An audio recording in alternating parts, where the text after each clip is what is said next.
Hi everyone. So we're continuing the introductory lesson here, and we're going to look at these examples for conversion and scientific notation. All right. So the first question here is that we have a painter, and they paint the walls of a room at an average rate of 195 square feet per hour. How fast is this in square inches per second? So looking at this, we can see here we're asked for a conversion. We need to convert from square feet per hour to square inches per second. Right? So I'll show you guys how I would approach this problem. Alright, so let's start out by writing what we know. The problem tells us that we have the number 195 feet squared per hour. Alright, so I'll use FT for feet and H for hour in this problem. And we want to convert this to, what was it? Inches squared per second? Alright, so I'll just kind of write that down just to get the ideas rolling in my head. Well, so to convert this, I'm going to kind of write this as if we had a stoichiometry problem from chemistry. Right, so looking here, we have the number 195, and that has units of feet squared divided by hour. Alright, so I'll kind of continue across here. So we want to turn feet into inches and hours into seconds. Well, my brain thinks, alright, let's deal with the time first. So hour, well, I know in 1 hour, we've got 60 minutes. And then in 1 minute, we have 60 seconds. Alright, so kind of looking here, we see in my numerator hours is going to cancel with hours in my denominator here. Minutes will cancel with minutes, so we're left with seconds in our denominator, which is what we want to end up with. So now I'm going to deal with the converting feet to inches part. Alright, well, we know, or at least you can look it up, that there are 12 inches in 1 foot. Right? But the tricky part about this problem is we're not dealing with straight inches to feet, we're dealing with inches squared and feet squared. Right? So if we have feet squared in the numerator, we need to cancel that out with feet squared in the denominator. So 1 foot squared is going to be, well, there's 12 inches for a foot, so we have 12, but we need to square it since we're squaring the feet and squaring the inches. Alright, so basically we're using that simple conversion, but then I know I have to square it. Similarly, we do a similar thing for something or for cubing it or doing it to the 4th power. We'd follow a similar approach. Alright, so nonetheless here, feet squared in my numerator are going to cancel with my feet squared in the denominator, leaving units of inches squared divided by seconds.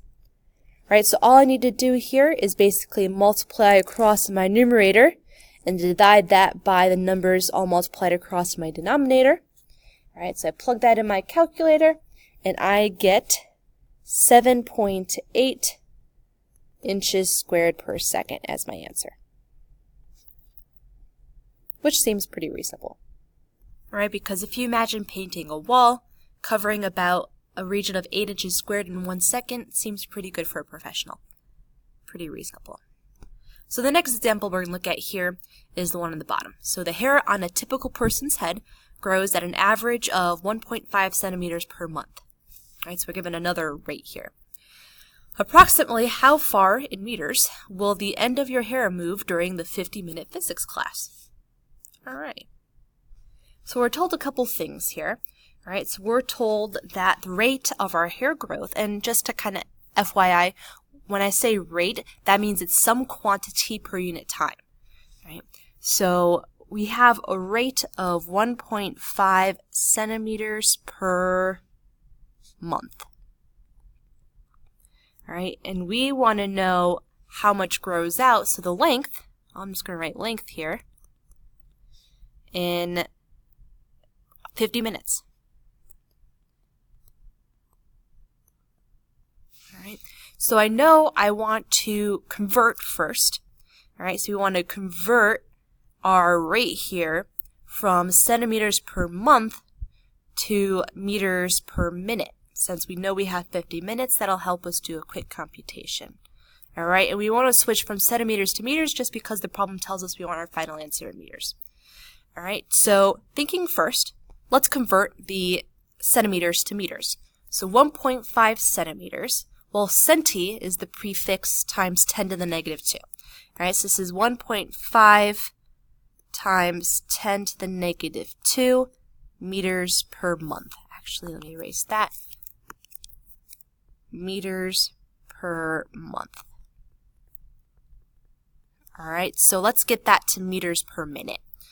Well, let's think about months. Well, I know about a month is that for every 1 month, there's approximately 30 days. All right, so we're doing a little approximation here. All right, well, for every 1 day, we've got 24 hours. Every 1 hour, we've got 60 minutes. And that's as far as I need to go because we want to get to this 10 minutes. So looking here, my month cancels with month, days with day, hour with hour. So we're left with meters per minute, which is what we want. So I'll multiply across my numerator, divided by multiplying across my denominator. And that gives me, let's see, 0.0001735 meters. Right? That's kind of cumbersome to write. I had to kind of keep track of how many zeros there were, so let's write this in scientific notation, also accounting for the number of significant figures in our problem. Looking at our problem here, we are given 2 significant figures, maybe just 1, because 50 minutes is kind of ambiguous, right? So we'll assume it's 2. We'll assume it's exactly 50 minutes, since that seems reasonable from the context of the problem, right? That there's exactly 50 minutes in a class period. So rounding this to 2 sig figs will lead us just to dealing with the number 1.7. All right, this is going to be times 10 to the 1, 2, 3, 4, 5. Negative 5 meters. All right, so there's our answer. That's a small amount, right? If we wanted to use SI prefixes, which this problem doesn't tell us, this is actually, we can write this as 17 micrometers, right? Because this is 17 times 10 to the negative 6, right? So, pretty interesting. Seems reasonable. It's a very small amount. You wouldn't expect your hair to grow very much in 1 class period. One place that's going to be important to kind of consider significant figures is going to be in the laboratory, so when we're doing experiments. So this is very important. So, for example, if you're doing the experiment where we measure a pencil or a pen, very exciting experiment, we take our ruler, our instrument here, and this ruler has a precision of 0.1, looks like here the units are centimeters in this diagram. Right? So if we lay out our pencil, we see here that the end of the pencil lies between 4.7 and 4.8. Right? So we can then make kind of an estimated guess of where in between. So looking at that kind of arrow pointing, it looks like it's just past the 4.7 centimeter mark. So maybe it's 4.72 or 4.73 centimeters. So in our lab, we would make a guess with that extra digit, so that way if we're doing any math with this number, we won't have any rounding error, because at the end, our instrumentation here is only, our value at the end is only going to be as precise as 1 decimal point after here, right? So it's 2 significant figures. So we'll estimate that extra significant figure so we don't have rounding error at the end. But in the end, in this experiment, having only 2 significant figures would be valid. Now, last thing I want to talk about is dimensional analysis. This is going to be a very useful tool in checking whether an expression, meaning something with an algebraic relationship, is reasonable, or your final answer is just reasonable. Right? So, looking at this equation I have here, I have A equals B plus C times D. Now, when it comes to an equation or an expression actually in any class, but particularly here in physics class, each term in the expression has to have the same units. So whatever A represents has to have the same units as B, and that has to have the same units of whatever c times d multiplied together is. So each of those terms, each of those chunks in the expression has to have the same units. Right? So if a is length, b is length, then c multiplied by d has to be length.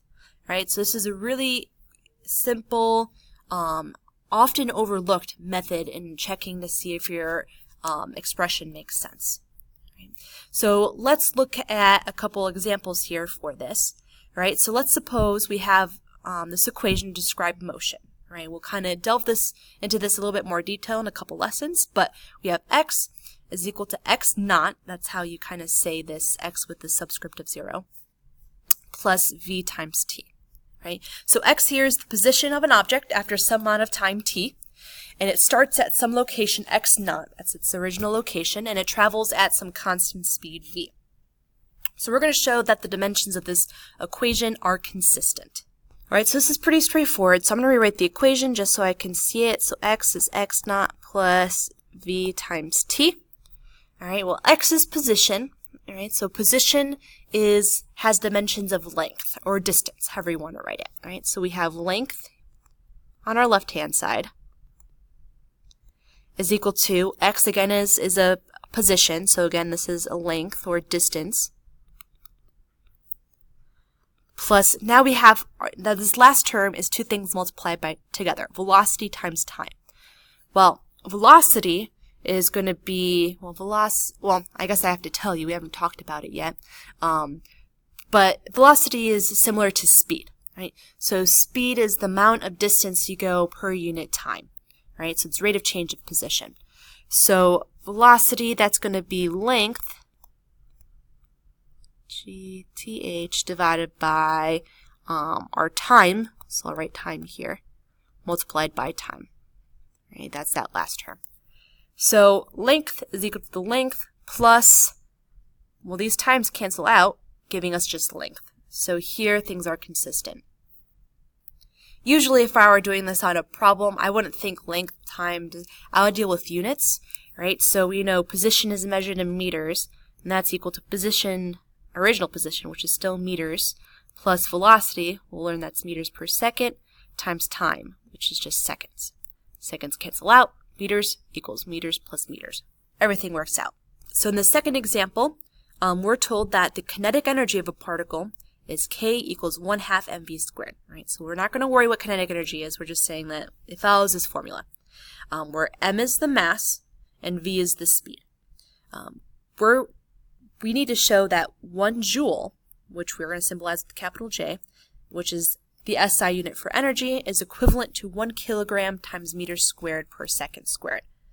All right, so in this problem here, we're told that K, which is our symbol for energy, kinetic energy, is 1/2 mv squared, and we're told that K is equal to a joule. All right, and we're told that a joule is 1 kilogram times meters squared per second squared. So we need to show that the right-hand side is equal to this. All right. Well, looking at this, the number 1/2 has no units. All right, so that's nice. So meters, mass does have units. Mass has units of kilograms. All right, so this part here is the kilogram, and speed has units of distance over time, meters per second. But we have to be careful because we have to square that. So we're left with kilograms multiplied by the quantity of meters per second squared. Remember, when we square that, we apply it to both the numerator and the denominator, giving us kilograms times meters squared per second squared, which is exactly what we wanted. Yay! So hopefully that was all pretty straightforward. It had some really useful tools this lesson, and I hope you enjoyed. Looking forward to the next one.